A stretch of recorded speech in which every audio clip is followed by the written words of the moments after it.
So I made a video a little while back explaining what happened with KeithTruth, in terms of how I supported him to a degree, not a lot, but I found his videos kind of interesting and I was willing to hear his point of view on things. And basically he blocked me from his channel because I made a comment that was the exact same comment that a bunch of his fans also made. That video has been removed, by the way, I think because he realized how idiotic it was, and he ended up being embarrassed by it, so he removed it.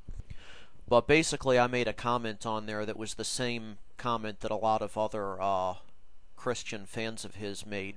And he blocked me for it, deleted the comment, and then I had some of his fans coming over to my channel accusing me of being a troll for saying the same things they were saying.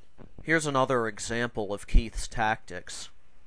Keith will challenge people to a debate, but there'll be people that he blocked because he blocks pretty much anybody that he doesn't like or disagrees with.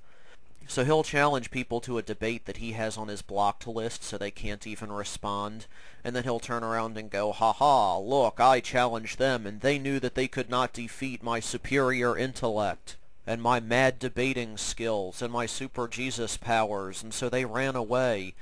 And it always turns out to be either someone that he has blocked so doesn't even have the ability to respond, or at least in one case it turned out to be somebody that he never even sent any message to about a debate, and they had no idea that there was even one supposedly issued to them. Which I think it was Voice of Reason 467 that had brought that up. I think he was the one that emailed some of these people, or not emailed, but sent private messages to some of these people, and the one didn't even know what he was talking about and thought that he had sent a message to the wrong person because they'd never even heard of this. So Keith's a liar. So his newest hack job, or hatchet job, is on Voice of Reason 467.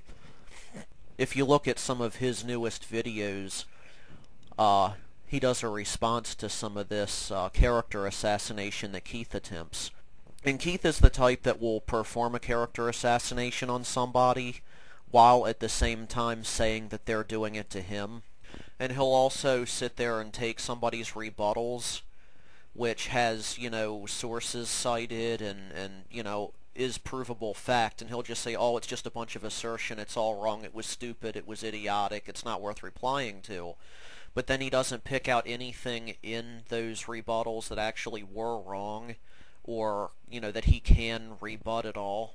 He simply asserts that it's nothing but assertions, and so he makes the actual blind, baseless assertions himself, while accusing the other person of it.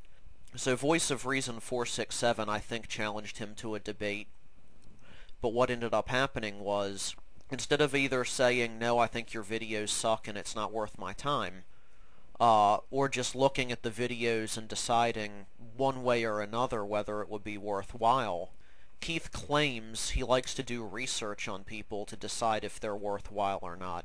So he actually went and Googled Voice of Reason, looked up his blog and found his Yahoo username and started researching his username on Google and things like that.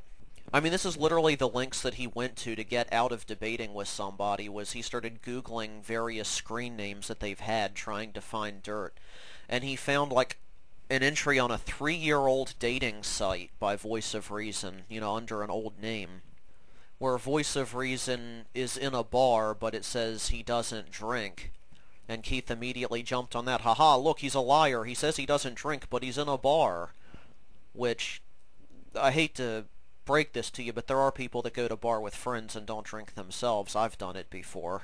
Or they might just go on their birthday once a year or something, but that doesn't matter to Keith. As long as he can try to make somebody look bad, that's all that's important to him.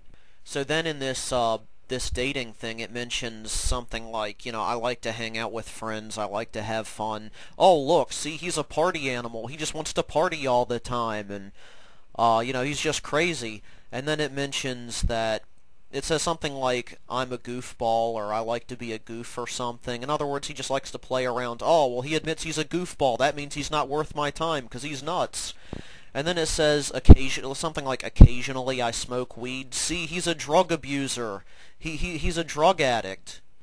By Keith's logic, because Jesus went to parties once in a while and drank wine occasionally, Jesus is an alcoholic party animal. Jesus is a drug addict, according to Keith. What really is weird to me about that is Keith, being the conspiracy theorist, should know that marijuana was made illegal because of the the pharmaceutical companies as well as the Rockefellers.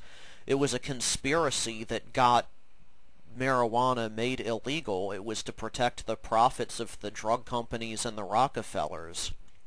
If anything, Keith should know that there's no reason for it to be illegal to begin with. Since he believes in the Founding Fathers and all this, he would know that the Founding Fathers supported marijuana growth and, that they smoked marijuana and that it was only made illegal as a profit to the corporations that control this country. These corporations that are involved in these conspiracies he's supposedly against. So he's basically turning against his own beliefs and his own knowledge in order to try to make someone else look bad, and it's a stupid method to begin with. Because again, saying you do something once in a while doesn't make you an addict. If it does, then Jesus was a drug addict. I mean, this is literally how desperate Keith was. He had to sit here and research this guy. Then he finds this post from a year ago by somebody with the same name, not Voice of Reason, but his Yahoo name, Reaper something. It's Reaper and then a date, a bunch of numbers, where this user says, I don't remember the exact term, but or the exact wording of it all, but he uses the term niggers, and then he clarifies, when I say nigger, I'm talking about these uneducated ones that, run around and act like a bunch of gangbangers and shoot each other and stuff. And Keith just held that up like, look, see what the Zeitgeist movement does to people? He's in the Zeitgeist movement, and here he's being just disgustingly, horribly racist, and he's a drug addict. Zeitgeist turns people into drug-abusing racists. Hey, remember that big televangelist that was doing drugs and sleeping with male prostitutes? That's what the Bible does to you. Is that the logic we're going to use here? Jesus was a drug addict, and using the Bible turns you into a gay prostitute fucking drug addict as well? Keith has made at least 2, maybe 3, but I think 2 videos. I don't look at his channel anymore since he banned me for absolutely no fucking reason. But he's made at least 2 videos, the one with all of this nonsense I'm saying, and then he made a second one to try to prove that those quote-unquote racist comments were made by Voice of Reason. And he said he's not going to debate with this person because it would be a waste of his time. This guy is clearly a goofball and not worth his time. So let me get this straight. He's not worth the time to make serious rebuttals of Voice of Reason's actual meaningful videos which expose Keith and his beliefs. But it is worth his time to act like the internet detective, go through Google looking up old screen names and old posts and old websites from up to 3 years ago, and then make at least 2 separate videos in an effort to prove you don't have time to actually debate him. The fact of the matter is Keith doesn't want to debate anybody. He wants to pretend that he's offering a debate to people, and then find a way to not debate them so that he can turn around and declare victory for himself. When someone does debate him, he simply declares victory. He just claims it. Oh, well, their video was all just assertions with no proof. Yay, I win. Or he'll offer to debate somebody he has blocked and then be like, haha, that coward would not debate me. Or he'll simply claim that he offered a debate to somebody that he's never even spoken to.